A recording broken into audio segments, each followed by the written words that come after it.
Hello, it is Wednesday, August 13th, 2025. And once again, I'll be reading the daily devotional from the United Church of Christ using a decidedly Christian text and commentary to talk about everyday life, something I think everyone should do with every sacred text or any text that you find beneficial to life and relating it to everyday life.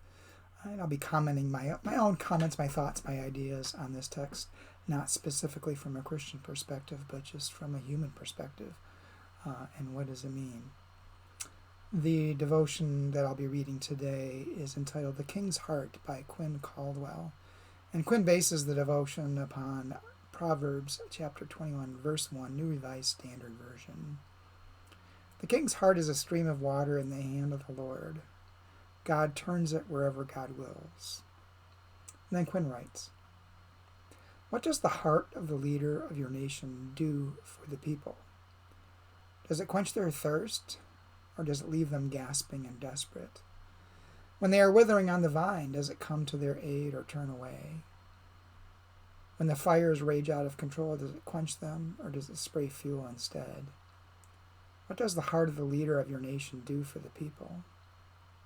Does it seek to cleanse the nation's sins with honesty and justice, righteousness and generosity, or does it just spray more filth? As temperatures rise, does it provide refreshment, or does it further scorch an already burned people?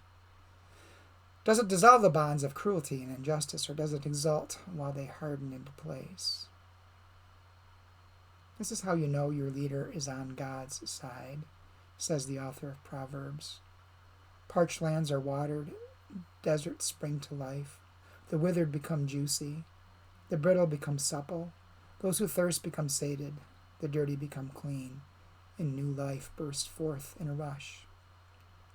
If at least some of these things are happening in your nation, there's a real possibility that God is using your leader's heart to do her work in the world. If none of them are, it's probably worth asking, who's using that leader's heart instead? On Quinn's prayer, let the heart of every leader be a gentle stream of cool water in your hand, O God, and let mine be too. Well, lots of things went through my mind as I read this. One was, I don't think I need to comment on it at all. It speaks for itself. But one of the things I thought about is the concept of God. Who or what is God? I'm not a person that thinks that God is this entity or being that's way above us, but is something that resides within and between all of us. There's a sacred connection between us and all of creation, the whole world, and really, life is to be lived in service to one another and in service to ourselves. We are as important as those around us, and each of us has gifts and capabilities that other people may not have, and they have gifts and abilities that we may not have, and it is only by living and working together in community that we can move forward. Leaders who work only for themselves or for a specific group, denying all others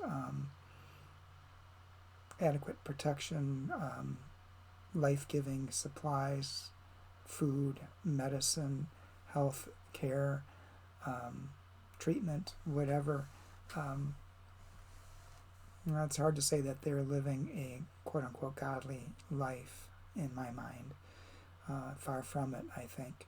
And I mean, just looking at the Christian scriptures, most often the stories that are there about the people being punished or being warned against certain behavior has to do with how they live in relationship to others, and it's more specifically how they treat those who are marginalized in the world through one reason or another, whether it's a physical ability or disability, creed, race, economic status, whatever. If the people are not doing what they can to feed and support those others. The stories often show that God is coming down hard on the people, or sending prophets saying, hey, look, you're, even if you're following all the quote-unquote religious rules, but you're not caring for the vulnerable around you, you're missing the point. And it just feels like to me like there's so many people in the United States today, in the world today, who are just missing the point, focusing on religious traditions rather than on what they're intended to be, which is giving us a structure, if you will, to get along with one another and to live in a way that all people can prosper. It doesn't mean that all people live to the same level, but all have the same opportunity and ability to prosper where they are with what they have. And leaders who do something that pushes people down or elevates others above other people are missing the point, I think. Anyway, those are the thoughts that came to my mind as I was reading this.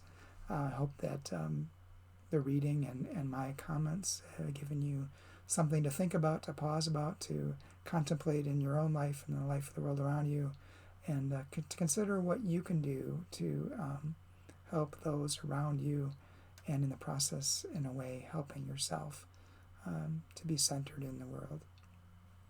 Anyway, hope you have a good day, and hope to talk to you again soon.